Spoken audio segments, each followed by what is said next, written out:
کرکټ په نړۍ کې مشهور او د زړونو پاچا لوبغاړی ویرات کوهلی ته د مرګ ګواښونه کیږي او د هغه ژوند ته د مرګ خطر دی. سلامونه پښتنه مینه، تاسو ګورئ ټاپ پښتو چینل.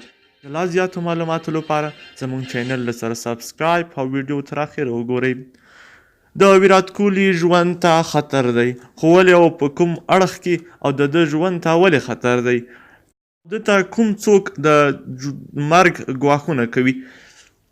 د هند فدرالي تحقیقاتي ادارې NEE په وینا چې د هندي لوبغاړو لوبډل مشر ویرات کوهلی او د نورو لوبغاړو ژوند ته خطره ده.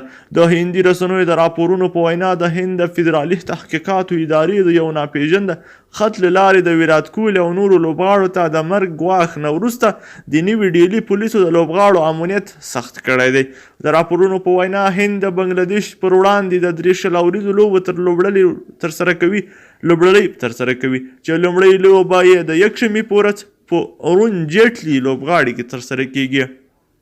د ډیلي پولیس سرچینې وایي چې NEE کوم خط ترلاسه کړی، په هغه خط کې د هند لومړي وزیر نریندرا مودي، ولسمشر رام ناټ کووند، د کورنیو چارو وزیر امیت شاه، د بھارتیه جنتا ګوند یو مشر لال کرشنا اډواني، د BJP په یو مشر GP ناډا، د RSS مشر موهن بهګوټ او ویرات کوهلی نومونه لیکل شوي دي. د راپورونو په وینا دغه خط د هند کرکټ بورډ یا BCCA ته لیږل شوی دی، چې پکې ویل شوي دي چې آل انډیا لشکر په نوم یو تنظیم د ویرات کوهلی په ګډون پورته یاد شوي کسان په نښه کولای شي، نو د دوی امنیت دی لا هم سخت کړی.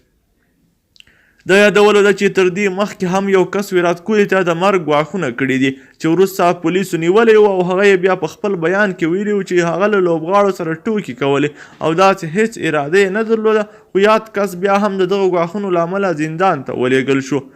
دا هغه کره او دقیق معلومات وو چې تر تاسو مو در ورسول. د لا زیاتو کره او دقیقو معلوماتو لپاره زموږ چینل له سره سبسکرایب او ترڅنګ یې د ګونګړي نشان ووهئ او ویډیو له ملګرو سره شیر کړئ.